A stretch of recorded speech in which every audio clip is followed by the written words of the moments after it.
guys, welcome back to Better with Ginger. Today I'm going to be cooking chicken drumsticks marinated in an herb sauce that's going to be scrumptious. It's also a very special episode because it is my last one in this apartment. I'm moving to another tiny apartment where I get to film again in a sort of 1970s kitchen, so I'm going to be doing some DIY projects to try to spice it up a little bit.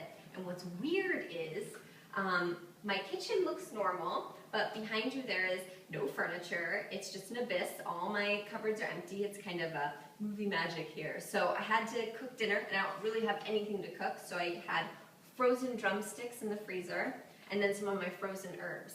If you watched my quick tip, which I filmed a while back, I froze some rosemary to have fresh rosemary on hand in my freezer. It was a bit of a disaster, and the ratios are a little off because of that.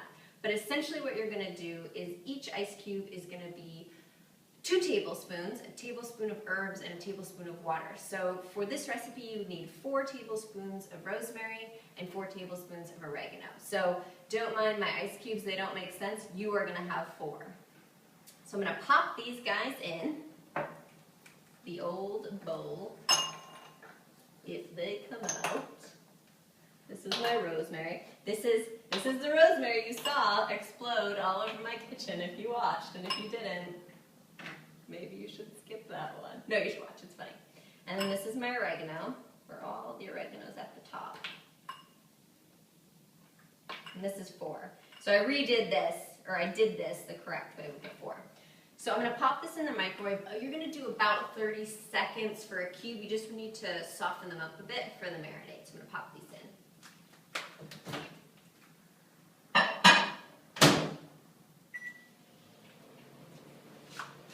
So my ice cubes are out. I did about 1.5 minutes for 13 cubes, and I did it in 30-second intervals just to test it out. They're still somewhat intact, so I'm just going to break them up. And yours hopefully won't be a soupy mess like this, but, you know, my rosemary was a bit of a disaster. Okay, those are pretty broken up, and now I'm going to add a 1/4 cup olive oil.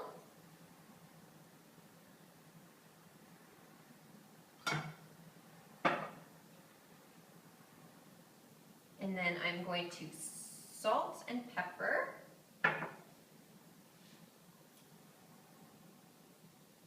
I like things on the side of salty, so I may have a few more shakes than you do.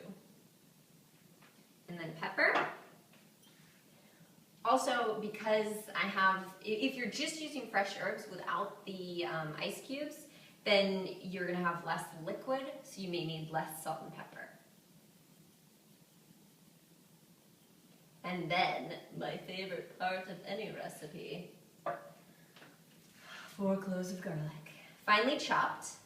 And then we're just going to stir this all together. And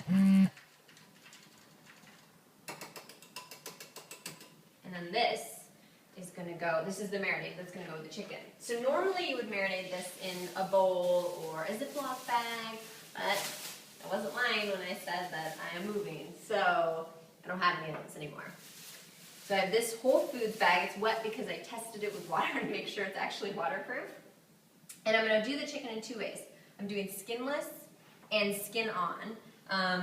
Normally, Better with Ginger, we do skinless, but I want to see how they roast or grill, depending upon skin versus no skin, and I can tell you which is tastier. And this guy, I haven't de-skinned, so essentially what you're going to do, and I hate doing this, I hate touching the meat, is you just pull it down, like right off the drumstick. Oh my God, so disgusting. Okay, and then I'm going to add my marinade right into the bag.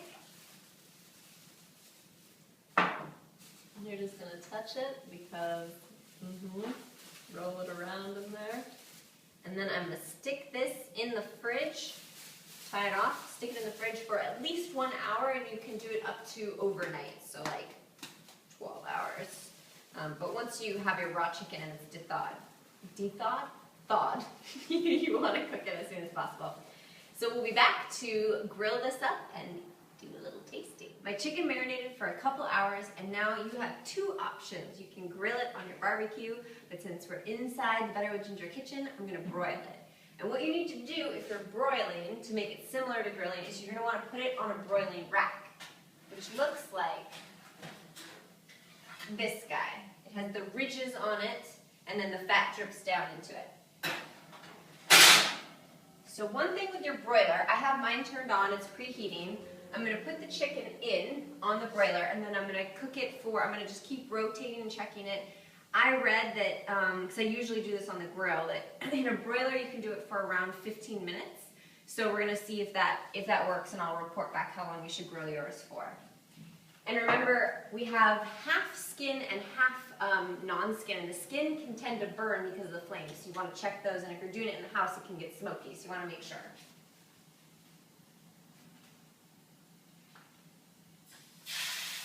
Ooh, you can hear it! Sizzling.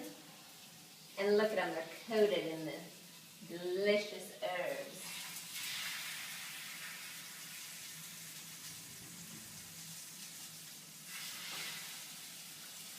Smells so good. And the last little guy. And a quick trick if you are using the broiler, you want to keep your oven just a scotch open, like so. And because if you close it all the way with typical ovens now, they'll turn off when they hit a certain temperature, and then you're not broiling it, you're just baking it, so that you won't have that flame hitting the chicken. So keep it a little bit open, and then you can check on it. So we'll be tasting them momentarily. My chicken's been in the broiler for about 22 minutes, and I'm gonna take it out now. So this is what I did to keep the broiler open. I had this rando pole around my apartment, and I just stuck it in there. And if you don't believe me that that trick works, I took it out at one point, which is why my chicken had to cook for so long, and the flame, sure enough, went off. So this is live television. I don't know if you can see that, but that's some shark-fillet chicken from the broiler, not a barbecue. Oh, yes. These look amazing. So I turned them maybe every 5 to 7 minutes.